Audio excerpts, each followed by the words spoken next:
Bonjour, nous voici réunis aujourd'hui pour une rencontre pour la célébration de la 23e édition du Printemps des Poètes. Je suis en compagnie de Madame Simona Modreanu qui se fera un plaisir de traduire mes propos. Bună ziua, mulțumesc Muriel, bună ziua tuturor! Ne-am reunit astăzi aici pentru a 23-a întâlnire din cadrul unei manifestări tradiționale a institutelor franceze din întreaga lume, Primăvara Poeților. Alors non seulement Madame Modreanu traduit mes propos, mais bien entendu, elle est professeure universitaire et donc va également être là pour introduire nos amis poètes que nous recevons aujourd'hui. Voi fi aici și pentru a-i prezenta, a-i introduce, de fapt, pe fiecare dintre cei 4 poeți invitați astăzi aici. Alors, un petit prélude. Le Printemps des Poètes est une manifestation française qui en est à sa donc 23e édition, qui est organisée par le ministère de la Culture et qui se décline en France dans tous les lieux de culture, théâtre, instituts, maisons de la culture et également à l'étranger. Primăvara Poeților este o manifestare tipic franceză, inițiată de Ministerul Culturii din Franța și care se desfășoară în fiecare primăvară, în luna martie, în luna francofoniei, în Franța, în diverse locuri de întruniri culturale. Case de cultură, teatre, cafenele literare și așa mai departe. Je suis à Iași depuis 1 an et demi. Je suis ravie de l'effervescence culturelle et littéraire qui y règne. Sunt la Iași de 1 an și jumătate deja și sunt cucerită de efervescența culturală și literară a acestui oraș. Et pour moi, il était évident que nous devions, bien entendu, fêter l'édition du Printemps des Poètes. Și bineînțeles, pentru mine a fost evident că trebuia să sărbătorim și în acest an, în ciuda tuturor condițiilor, Primăvara Poeților. Alors maintenant, bien entendu, nous sommes tous en période de pandémie, donc cette période nous impose des restrictions et nous impose d'être malheureusement en ligne. Sigur, ne aflăm, cum știm cu toții, în perioadă pandemică, din păcate, ceea ce ne impune o distanță. Manifestarea va avea loc din aceste motive online. En même temps, voyons le côté positif de la chose, cela nous permet aussi de toucher des amoureux de la poésie au fin fond de la planète, comme on dit de façon un petit peu familière.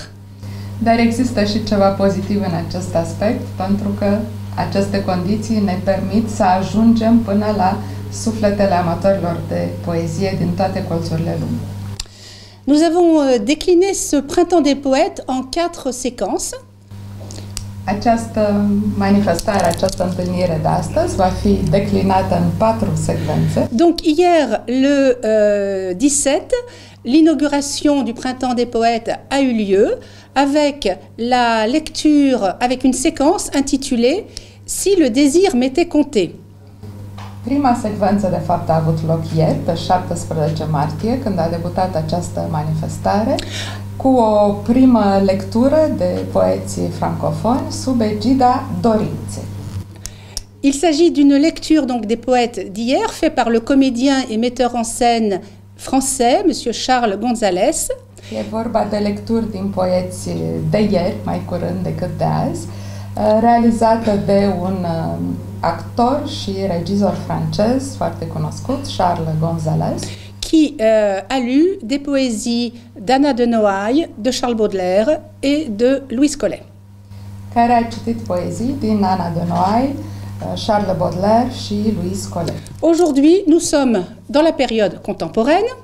Astăzi deschidem perioada contemporană. Et donc, je souhaitais donner la parole aux amis poètes de Iași. De aceea am dorit să le dau cuvântul prietenilor poeți din Iași. Et c'est donc, voilà, et c'est donc maintenant que nous allons écouter la lecture de poèmes par les poètes Carmelia Leonte, Cassian Maria Spiridon, Liliana Fochalao et notre ami Valeriu Stancu. Excusez-moi pour la prononciation, elle sera peut-être mieux reprise par mon ami. Prin urmare, vom asculta în continuare poezii scrise, desigur și interpretate, de Carmelia Leonte în ordine. Carmelia Leonte, Casian Maria Spiridon, Liliana Foșalău și Valeriu Stancu. À tous les quatre, je les remercie chaleureusement et je vais leur donner la parole. Ils liront pour la plupart, je crois, en langue roumaine, avec peut-être quelques extraits en français. Je vous souhaite à tous une belle plongée, une belle immersion dans la poésie contemporaine de quatre grands poètes que j'ai l'honneur donc d'avoir rencontrés à Iași. Le mulțumesc tuturor acestor patru mari poeți pe care am avut plăcerea și onoarea să-i cunosc la Iași, care vor citi în principal în română, probabil și cu câteva inserții în franceză. Vă invităm, deci, pe toți să vă cufundați în această după-amiază poetică ieșeană. Merci beaucoup. Mulțumesc. Et maintenant la parole donc à Madame Carmelia Leonte. Fedra se roagă. Ar trebui să te întorci mai viu din capul verde al peștelui care te va naște a doua oară. Ar trebui să te strecori prin ochiul lui imens ca printr-o carte în care nici o literă nu se repetă niciodată. Și dacă vrei să scrii un cuvânt, tu însuți trebuie să fii cuvântul. De ce să te miri că milioane de pești cu șira spinării transparentă înnoată în paginile cărții?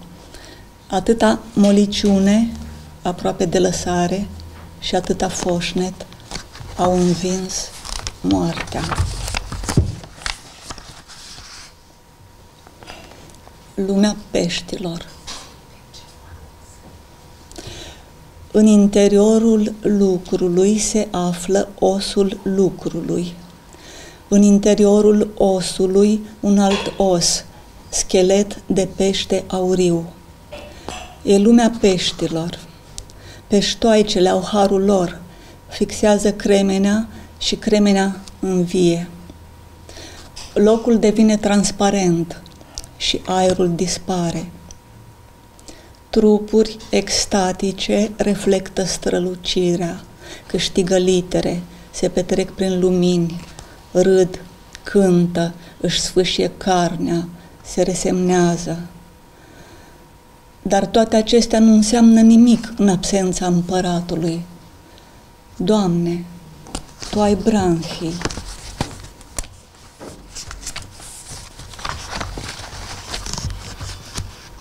Zidirea. De ce mă canonesc în interiorul pereților, acum când zidirea se face în afară? Ce funie lascivă mă trage în corpul cărămizii? Sinfonia își izbește capul de pântec, urmând îndemnul Creatorului. Supraviețuiește. Mărturisirea Fedrei. Faptele pe care le-ai ascuns în ceilalți se întorc la tine. Mingea de foc e o faptă. Mă apropii de fildeșul rece și înțeleg. Partea stângă a capului tău e mai mare decât cea dreaptă. Pari un copil hidos ce-și spune numele în hohote. Să fiu mai mult, fiind doar jumătate. Memoria camerei se chircește, ne strânge ca într-un corset al spaimei, ca într-o centură de castitate. Mărturisirea lui Ipolit. Prin timpane sticloase, îngerul iubirii își caută forma, pierdută în sunet.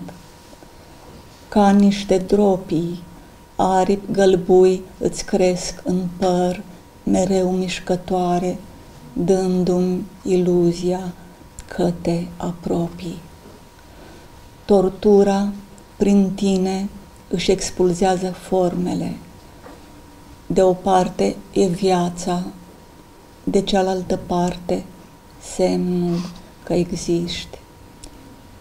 Cine mă va chema când tu îți vei întoarce chipul desfigurat de la mine fără să te miști? Am citit în cartea Melancolia Pietrei, apărută la editura Junimea din Iași, în urmă cu mai mulți ani. Prefer pentru lectură texte care au o anumită scadență și care astfel această scadență le face mai ușor de perceput. Vă mulțumesc mult! Interogații. Ce poate face un poet? Scrie versuri rânduite ilegal pe o foaie. E drept, cam puțin înseamnă pentru viață faptele lui. Un trist poet în tristă țară. Ce poate fi mai trist, vă întreb? În poemele crude, în detașatele priviri astrale, în el le veți afla tot ce criticul trecuse sub tăcere. Cum capul pe putuc și-l odihnește și cât de largă inima în piept se lășluiește. Da, ce poate sau ce nu poate face un poet cu o armată de cuvinte străină, dușmănoasă, prea libertină și leneșă, pierdută de lăsare? Doar cele ce zboară. Vine anotimpul trecerii, a tot făptuitorul, aprinde luminătorii și cheamă mugurii să guste aerul umed. E vremea când odrăslesc florile și cele din pomi și cele din lujeri, iar ziua și noaptea se leagălă egale în cumpăla cerului. Acolo, sori și stele se mișcă în tărie și tăria le ține împreună, precum apele și pământurile sunt fiecare în dreaptă adunare. Prin cer, peste toate, în plutire, unitate dau doar cele ce zboară, au cuib pe pământ, sunt născute din apă și străbat, mișcând de la ripe, aerul cel străveziu. Poemele tristiei, cu un motou, tot ce devine nu există, parvenide. În lumea în care noi mișcăm, aici unde totul se află la absolută mișcare, există ceva mai nemișcat decât piatra în vid, mai gol decât vidul. Există trupul aflat în despărțire de suflet. Așa aflăm trista întâmplare, tristă și plină de noapte, unde iubita plutește pe ape, regele morți și fantomă, aici în disperare am ucis și suflet și timp. Te du, sentimentul de om nu există, ploaia spală frunțele noastre, frunzele cad în neștire, sentimentul de om e o povară, mă lasă, am buzele rupte, gura amară, haina de om de la mine se leapădă. Am mâna spre a te afla, am degetele lungi, sensibile papile, am palma caldă, tăiată din linia vieții, am pielea solzoasă, am ochiul negru și o singură cale. Împreună încercăm a cunoaște viața. Cu măsură noi o probăm, cu slabele noastre puteri. Punem în mișcare neuronii, celulele vii, dureroase. Materia supra gândirii, încercăm să pătrundem esența, să aflăm adevărul din toate, doar piatra e singura gata să înțeleagă aceasta. Acum dorm, nu vă scol, fiile ierbii trec, săbii ascutite prin mine, din ochi ți șlești doi lugeri de crin, pământul crește pe suflet. Așa în lumea târzie ai venit, mâna ta a rupt liniștită, crin după crin. E drept, aceasta e floarea perfectă, cu petale deschise, cu lujerul plin. Pielea de taur a vieții a plesnit, acum singur sunt și nu-mi pasă. Câine din pământ au lătrat. Asta da, zic și eu că e viață. Singur sunt, cu suflet, cu ochi de cenușă. Bacii și-au pierdut pălăriile roșii. dar puțin îmi mai pasă de frunză, de iarbă, de cărțile sfinte, dar prea puțin și de mine, de hârtia, de penița aceasta subțire. Căderea pietrei. Într-o seară, cu lavurul răcoros, treceam printre copaci filiformi, creștea de la altul o tristețe de neînțeles, o tristețe de moarte. Ascultau răsfânt în oglinzi cu frunzele cad, un vânt rupea fața apei, mâna din lac abia se mai vede. Poem de încercare. Cu ce ne învață experiența, putem cu adevărat să fim necesari la creșterea anelidelor. Cu mult mai înțelept ne învață tot experiența că după cădere, după privirea cădere, rămâne tot căderea, fragmentul de timp suspendat, când viața, ca o femeie sătură de dragoste, doarme. Nimic nu este mai obscur ca simplitatea, concretă cum e concretă și iubirea. Între cămile tras, ca un vechi voievod, este sufletul. Și ultima.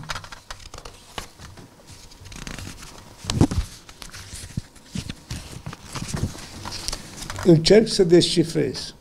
Întotdeauna am sosit după festin, când toată lumea grăbită se retrage, în ușa aflând pe cei ce trag oblonul, încât mă întreb de-am fost cu adevărat pe lista celor invitați.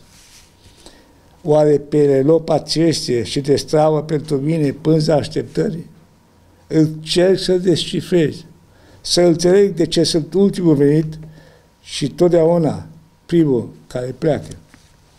Am citit din antologia apărută anul trecut la Editoria Academiei, 101 de poezii, o antologie adunată din cărțile publicate de mine până în anul care a trecut. Mulțumesc! Portrait de l'homme en éternel errant.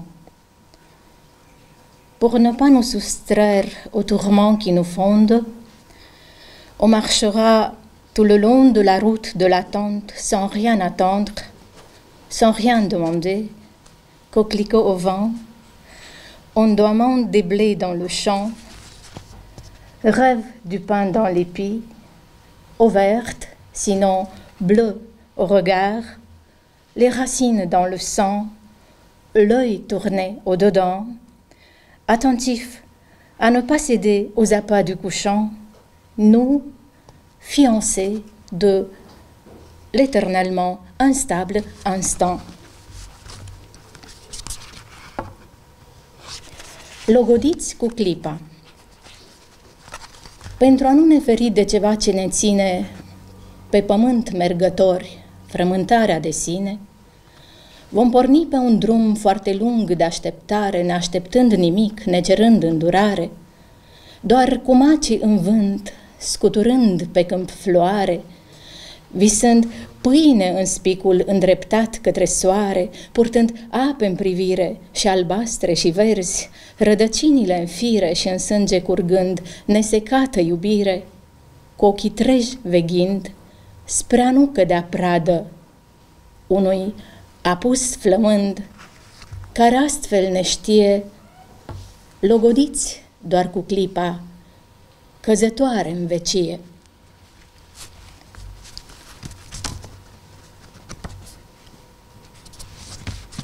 Viața ca un șotron.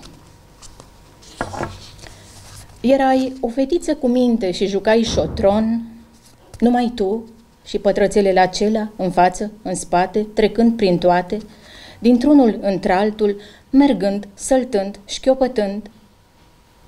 De unde era să știi pe atunci că viața însăși e un șotron, că prea repede copilul se face om cu copii ce vor juca alte jocuri, trecându-și sufletele prin sârme ghimpate, prin singurătate, privind înainte, înapoi, căutând cărarea pierdută, visul mereu renăscut în fiecare din noi, visul de libertate.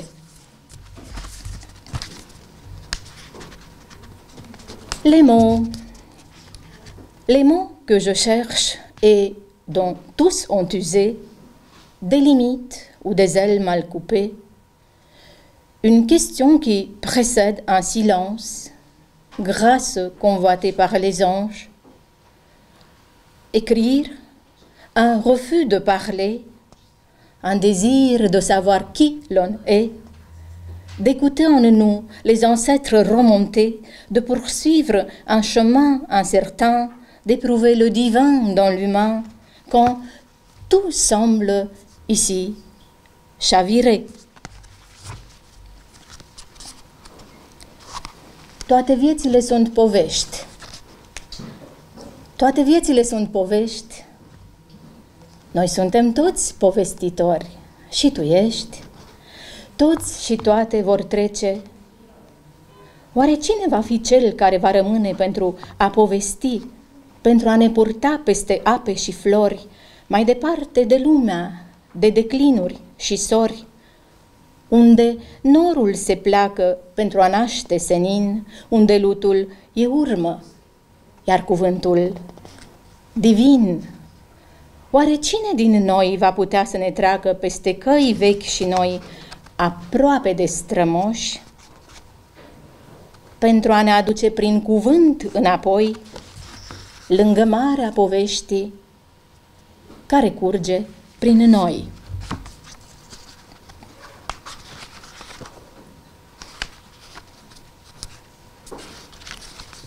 Chaque vie un conte. Chaque vie est un conte. Nous sommes tous conteurs. Qui restera de nous pour nous dire aux fleurs, pour nous porter au loin sur la terre et les eaux, là où le bas s'efface pour enfanter le haut, ancien être de chair, futur être de mots? Qui restera de nous pour nous porter plus loin que les traces du vécu, comme nous portons en nous les histoires de nos chairs? Et encore un poème, le dernier pour ce festival, il faudra raconter.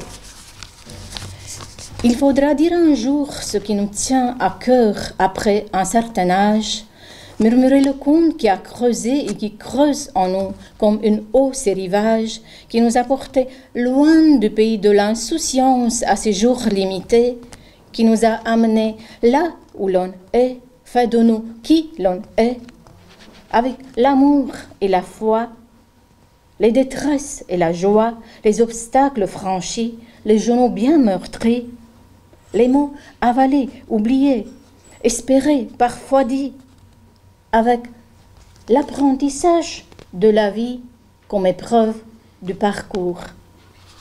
À chaque vie, une histoire autour. Am citit din volumele Les épreuves nécessaires și Căutător de iubire, cel în franceză a apărut la Timpul în 2019 și cel în română la Cartea Românească Educațional în 2020. Vă mulțumesc foarte mult! Je suis heureuse de participer au Printemps des Poètes. Vă mulțumesc mult! Balada Livezii de lumină. Erau livezi cât cuprindeai cu ochii. Desfrâu de fructe ne pândea în jur. Eu simțeam chemarea pe sub rochii și Dumnezeu mi se părea impur. Erau livezi. Ce fructe aromitoare din cer părea că se coboară în noi și sclavi înlănțuiți până la picioare le adunau să nu se piardă în ploi. Erau livezi. Ce dulce risipire, iar noi eram rodirilor gropari. Mă îmbătai cu glezna ta subțire și cu parfumul sfârcurilor tari. Fugeam de lume prin livezi edene, desfrâu de fructe ne pândea în jur. În ochii tăi, rănite cu o sânzene, se afundau ca talpa în condur.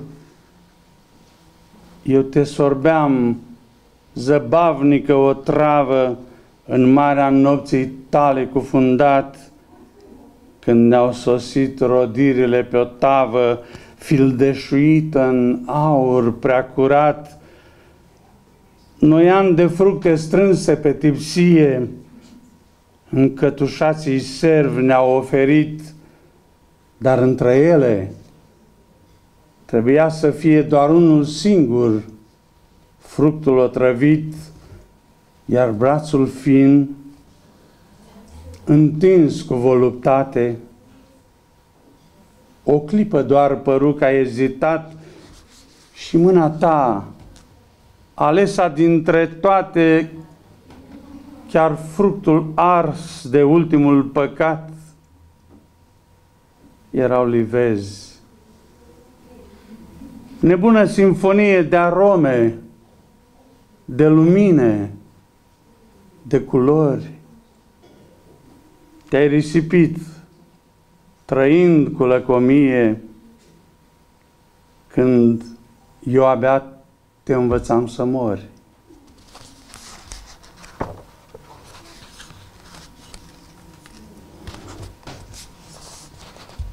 Sinucigaș de lux. Hai să ne sinucidem, iubito. Oricum, într-o zi, ruguri vor fi stalactitele.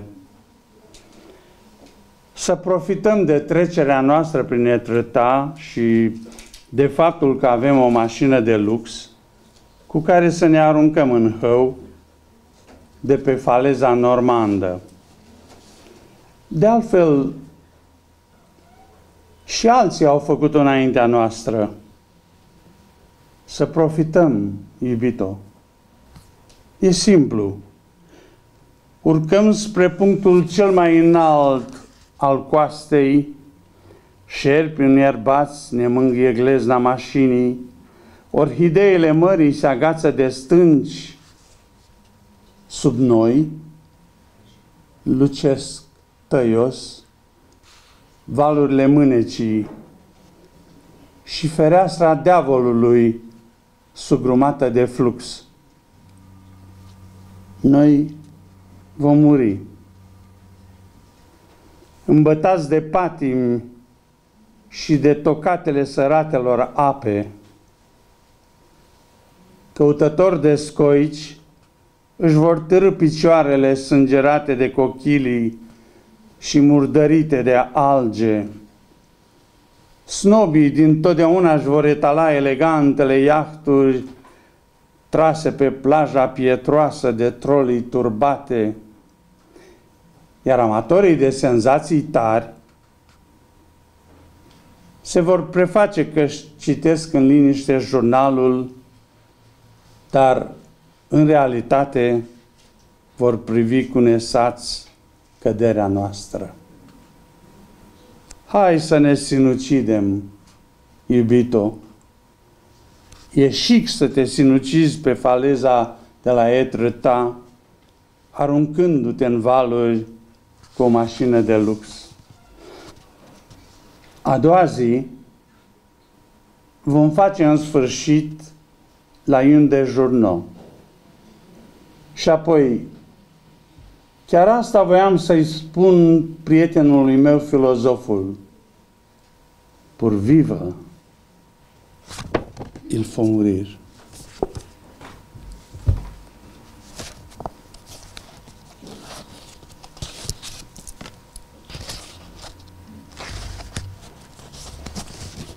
Aveuglement.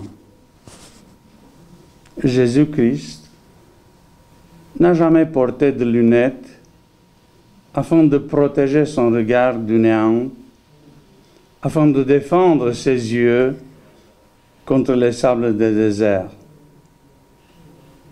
Il n'a jamais porté de lunettes et il ne m'a pas vu quand je lui faisais signe que je voulais le suivre.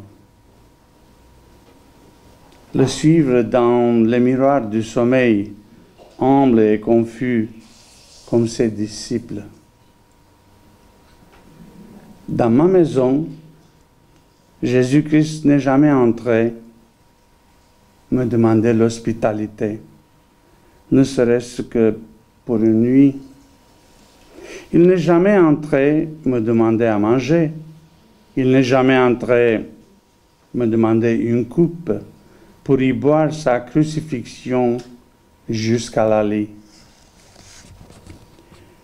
Jésus-Christ n'a jamais porté de lunettes. Il aurait pu voir, s'il les avait portées, ma maison, au mur de prison, la rue des Poètes, pauvre, déserte, inconnue. La rue des Poètes aux ronces couvertes des épines de sa couronne. La rue des Poètes aux acacias fleuris, même en hiver. La rue des Poètes aux acacias qui attendent le sang de son front.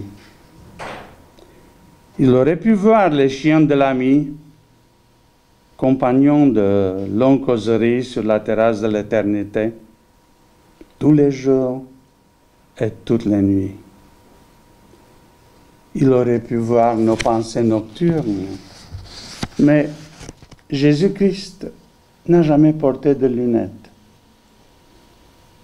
Il n'a pas su qu'avec le temps, la vue s'affaiblit, comme l'amour s'affaiblit avec le temps, comme la foi s'affaiblit avec le temps.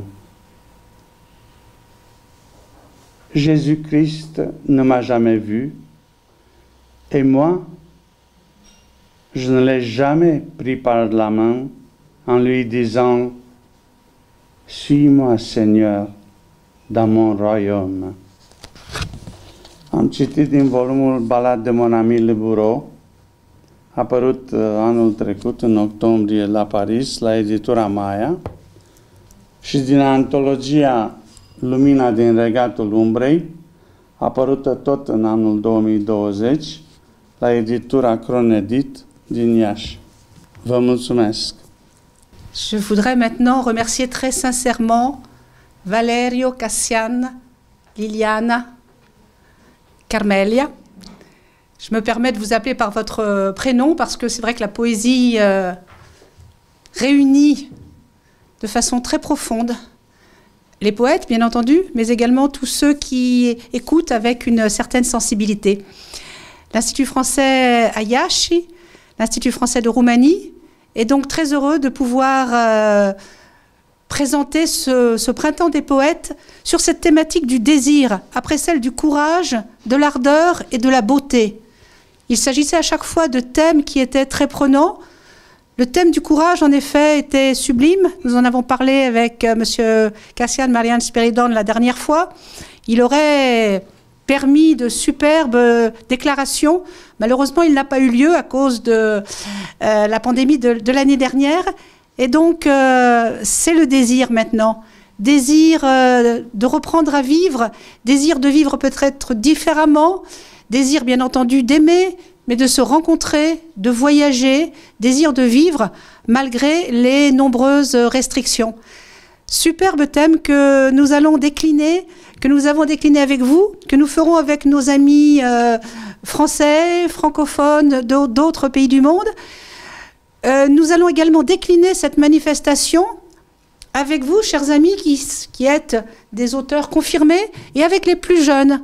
Il y a eu un appel à candidature pour des poésies de jeunes lycéens et jeunes étudiants. Donc la poésie se décline ici, ailleurs, plus jeune et avec un âge un peu plus affirmé dans notre existence. Merci à vous tous. Bonne rencontre, que vive la poésie, que vive le Printemps des Poètes 2021.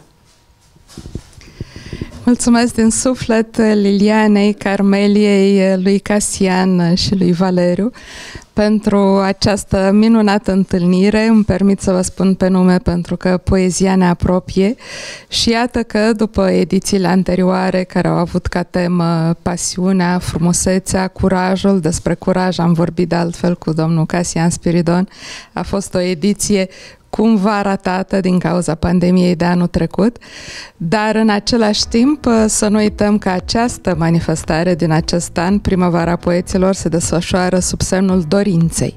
Dorința de a trăi, de a iubi, de a călători, de a ne reîntâlni din nou aici, în altă parte, oriunde va fi să fie, alături de poeți francezi, francofoni, alături de dumneavoastră, dar și alături de tineri poeți, pentru că Institutul Francez din România și îndeosebi cel din Iași a lansat o invitație și liceenilor așteptăm rezultatul acestui concurs. Deci vă mulțumim din suflet, trăiască poezia, trăiască Primăvara Poeților la Iași!